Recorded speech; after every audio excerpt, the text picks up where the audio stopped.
thank you so much for joining the Thrive Home Show. Today, I'd like to introduce Mark Hardin. When I describe Mark with my clients, he does mortgages for me. And so if there was a Mount Rushmore of loan officers in Indianapolis, he would be on that. He would be on that mountain. So anyway, thank you so much for joining us today, my man. God bless you. Good morning. Thanks for having me here. Today's topic, we would like to talk about mortgages. Different types of mortgages, rates, and then qualifications. This is just a dialogue where we're going back and forth. And then also I love, with your family and you're traveling, I want to hear a little bit about that as well. So anyway, how you doing today, my man? I'm good. Awesome. So first off, what's the last place you went on vacation? Because you always go to cruises. Just to Florida, nowhere too exciting. So places out of the country, Canadian Rockies. That was probably my favorite trip. So cool. Awesome, man. Well, awesome. Well, right now, everything's kind of up in the air. There's a lot of misinformation. Set it straight, my man.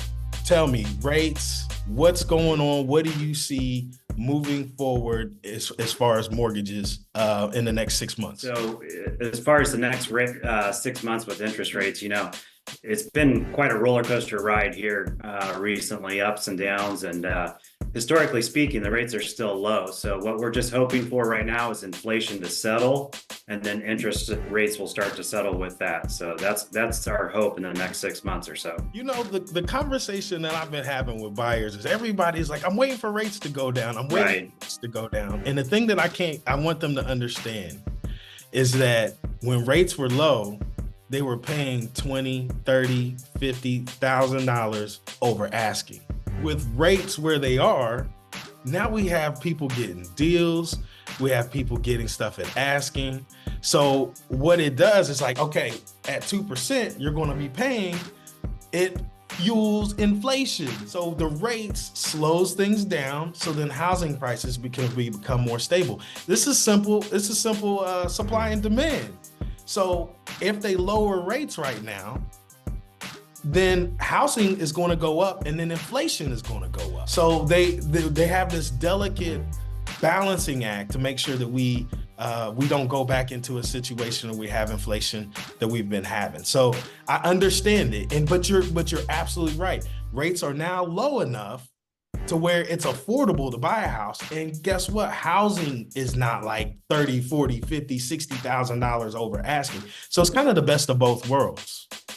Yeah, for sure. And, we say this all the time, marry the house, date the rate. Right. So as far as the interest rate is concerned, you're not stuck with that forever. When the rates come down, it's a super simple process to be able to refinance. So it's just a short-term, interest rate that may be a little bit higher for you right now, but it will get better, and you can improve that situation down the road by not overpaying the house now. So you're totally right. You can get the best of both worlds. You can actually buy a house at market prices or below, and then the Fed is predicting rates to drop. Now, the thing that isn't a big issue, if inflation, I geek out on this stuff. So right now, inflation came in at 3.8 or whatever, and they're trying to go up 2. It went up, it ticked up. So they were forecasting 3 interest rate cuts this year, and now it looks like that number is going to go down because they probably won't do 3 because inflation is ticking up. So if they dropped rates while inflation was ticking up, guess what's going to happen? It's going to go like that. So correct, yeah. They're trying to keep that in play. But as you were saying, you can buy now when the prices are low, and then for 6 months, a year, whatever, once rates start falling again, once we get to, you can then refinance it down so you can get the best of both worlds. The one thing that gives people the most heartburn that I see is qualification. So tell me right now, what does that look like with you guys? Yeah, so qualifying, that's the mortgage process is probably the most important part of buying a house, and understanding what you're doing going into it is going to make it more successful for you.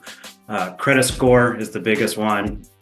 Just having the right credit score, and of course income income and a debt to income ratio. So as far as credit score is concerned, depending on what your score is what type of loan product you're going to get into. There's several different loan products out there. The more informed you are on which one works best for you is based on your credit score and just that qualification purpose. So love it. Yeah. So as far as your credit score, if for some reason your score is not ready right now, we have tools that help us get your score up to get it to be where it needs to be to get ready to qualify for that house. So I love it. So what I love about working with you is that you guys have the tools in order to give my clients the foresight. So I tell people you're playing a game.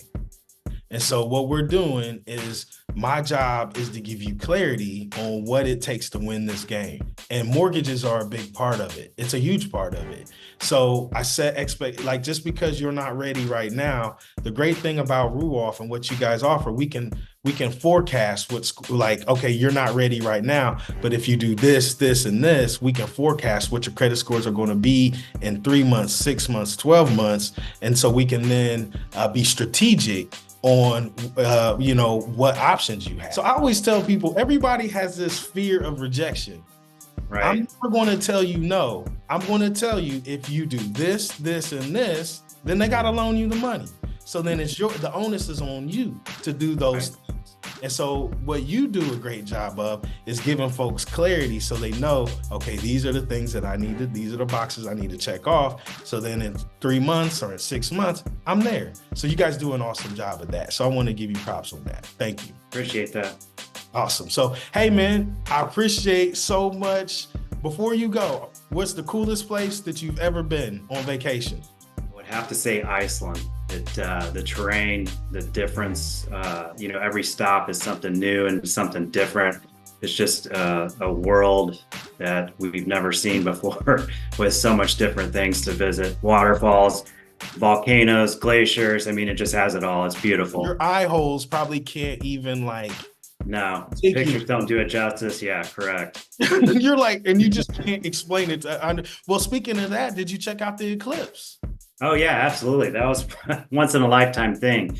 And seeing it, my parents luckily were here to be able to watch it with me. Watching it through them was pretty cool to see. 80-year-olds never seen something like that before happen. It's spiritual. So I experienced the one in 2017. We went down to Kentucky, and we went to the line of totality. So I've done this before. Okay. So when I come back, I would try to explain to people what is about to happen, and they just because we've had lunar eclipse, we've had partial eclipse, but to have a total solar eclipse is bonkers. And I'm so glad that came through here, because for the last 10 years or 5 years, I've been trying to explain that to people, and they haven't.